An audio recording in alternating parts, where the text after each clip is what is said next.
நம்மளுக்கு என்ன பார்க்க போகிறோம்னா, தீபாவளி முன்னிட்டு 3 இளம் நடிகர்களுடைய திரைப்படங்கள் வந்து வெளியாயிருந்துங்க. அந்த திரைப்படத்தில் வந்து வசூல் ரீதியில் வந்து பிரதீப் ரங்கநாதனுடைய டியூட் திரைப்படம் வந்து வசூல் ரீதியாக வந்து அதிக வசூல் பெற்றாலுமே வந்து தற்போதைக்கு பார்த்தீங்கன்னா தீபாவளி காலங்கள் முடிஞ்சு தற்போதைக்கு இருக்கிற சனி ஞாயிறு இருக்கிற உங்களுக்கு லீவ் டைம் எல்லாம் பார்த்தீங்கன்னா பைசன் திரைப்படத்தை பார்க்குறதுக்கு எக்கச்சக்கமான திரையரங்கில் வந்து கூட்டங்கள் வந்து அதிகமாக தாங்க ஆகி கொண்டு வருது. ஏன்னு பார்த்தீங்கன்னா பைசன் திரைப்படத்துக்கு வந்து விமர்சன ரீதியாக வந்து அதிக விமர்சனம் வந்து கிடைக்கப்பட்டனால வந்து தற்போதைக்கு அந்த ஒரு வார காலங்கள் வந்து டியூட் திரைப்படத்துக்கு வந்து அதிக வசூலும் அதிக மக்களும் குவிந்த நிலையிலேருந்து தற்போதைக்கு திரையரங்கு முழுவதும் படையெடுக்க தொடங்கியிருக்காங்க பைசன் திரைப்படத்தை பார்க்குறதுக்கு. அதாவது காளை மாடுன்னு சொல்கிற அர்த்தத்தின் மூலம் இந்த திரைப்படத்தை வந்து வடிவமைச்சிருக்காங்க.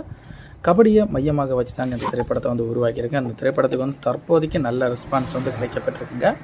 ஏன்னு பார்த்தீங்கன்னா ஃபஸ்ட்டு வந்து கலெக்ஷன் ரீதியாக வந்து பிரதீப் ரங்கநாதன் திரைப்படம் வந்து இருந்தாலுமே வந்து அந்த திரைப்படத்துக்கு வந்து எதிர்மறை விமர்சனங்கள் வந்து அதிகமாக நிகழ்ந்தனால வந்து பைசன் திரைப்படத்துக்கு வந்து தற்போதைக்கு திரையரங்கில் வந்து நிறைய பேர் வந்து புதிதாக வந்து கொண்டு வந்திருக்காங்க. மாரி செல்வராஜுடைய புதிய படைப்பில் இந்த திரைப்படம் வந்து உருவாக்கப்பட்டிருக்கு.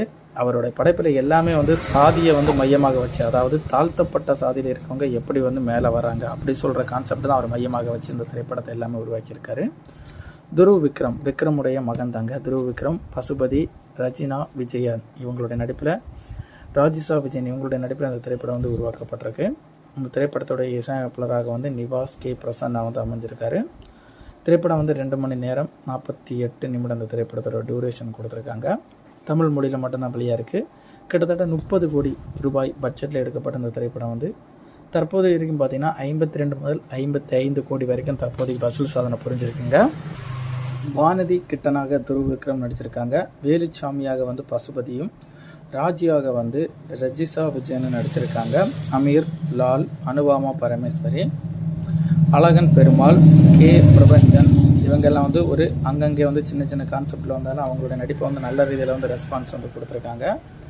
பைசன் திரைப்படம் வந்து கபடியை மையமாக வச்சு ஒரு நடுத்தரத்தில் இருக்கிற ஒரு மக்கள் வந்து எப்படி மேலே வந்தார் அப்படின்னு சொல்கிற கான்செப்டை மையமாக வச்சு அந்த திரைப்படத்தை வந்து உருவாக்கியிருக்காரு. இந்த திரைப்படத்துக்கு வந்து நல்ல ரெஸ்பான்ஸ் வந்து மக்கள் ரீதியில் வந்து கிடைக்கப்பட்டிருக்குங்க. கீர்த்தீஸ்வரன் இயக்கத்தில் பிரதீப் ரங்கநாதனுடைய நடிப்பில் வெளியாகப்பட்ட டியூட் திரைப்படத்துக்கு கிடைக்கப்பட்ட திரையரங்கு வந்து சேம் பைசன் திரைப்படத்துக்கு வந்து கிடைக்கப்பட்டால் பைசன் திரைப்படம் வந்து அதிக வசூல் வந்து கண்டிப்பாக வந்து பெற்றிருக்குங்க. பைசன் திரைப்படத்துக்கு வந்து போதுமான திரையரங்குகள் வந்து கிடைக்காதனால தான் அந்த திரைப்படம் வந்து விமர்சன ரீதியாக நல்ல விமர்சனம் கிடைச்சாலுமே வசூல் ரீதியில் வந்து பெரிய லெவலுக்கு வந்து வசூலை வந்து பெற முடியலைங்க. இல்லைனா கண்டிப்பாக வந்து ஒரு பிளாக் பாஸ்டராக வந்து 100 கோடி ரூபாயை ஓட்டக்கூடிய ஒரு திரைப்படமாக தாங்க அமைஞ்சிருக்கும். தீபாவளியை முன்னிட்டு வெளியான அந்த 3 திரைப்படத்தில் வந்து சண்முகம் முத்துசாமி, ஹாரிஸ் கல்யாண் அவருடைய நடிப்பில் டீசல் திரைப்படமும் பார்த்திங்கன்னா ஒரு ஆவரேஜான ஒரு விமர்சனம் வந்து பெற்றிருக்குங்க. அந்த படத்துக்கு நல்ல விமர்சனம் கிடைக்கப்பட்டிருக்குங்க.